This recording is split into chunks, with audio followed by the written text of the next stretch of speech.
বন্ধুরা, আজ আমি বানাবো আলু টমেটোর মাখামাখি, একটা নতুন রেসিপি। তোমরা ভিডিওটা স্কিপ না করে দেখতে থাকো, আমি কিভাবে বানাচ্ছি সেভাবে বানিয়ে খেয়ে দেখবে, তোমাদেরও খুবই ভালো লাগবে। এখানে আমি কাঁচা পাকা টমেটো নিয়েছি আর আলুগুলো খুবই পাতলা পাতলা করে কেটে নিয়েছি। এখন আমি আলুগুলো ভেজে নেব ভালো মতো। তার জন্য দিয়ে দিয়েছি কড়াইতে তেল, আর তেলের মধ্যে দিয়েছি একটু লবণ। লবণটা আর তেলটা দিয়েছি কারণ যাতে কড়াইতে আলুটা লেগে না যায় তাই।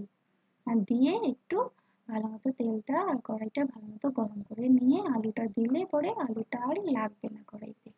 এখন আলুটা আমি ভালো মতো ভেজে নেব, আর তার সঙ্গে দিয়ে দিলাম একটু নুন আর একটু পরিমাণ হলুদ গুঁড়ো দিয়ে আলুটা ভালো মতো ভেজে নেব।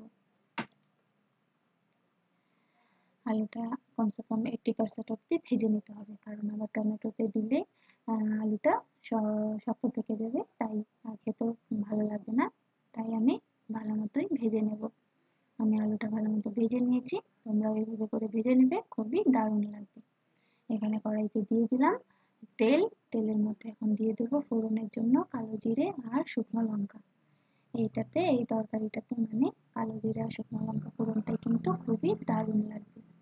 তোমরা এভাবে করে কোনোদিন আলু টমেটোর মাখামাখি বা আলু টমেটোর তরকারি বানিয়ে খেয়েছো? যদি খেয়ে থাকো তাহলেও জানাবে, আর যদি না খেয়ে থাকো তাহলে আমার রেসিপিটা একবার বাড়িতে বানিয়ে খেয়ে দেখবে, তোমাদেরও খুবই দারুণ লাগবে।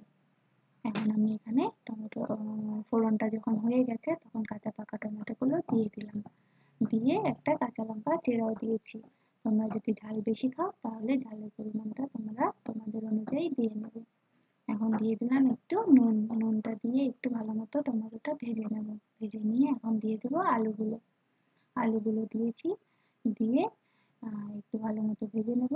তার সঙ্গে একটু জলও দিয়ে দিলাম আলুটার সঙ্গে, যাতে আলুটা আর টমেটোটা নিচে কড়াইতে লেগে না যায়, তাই জলটা দিয়েছি।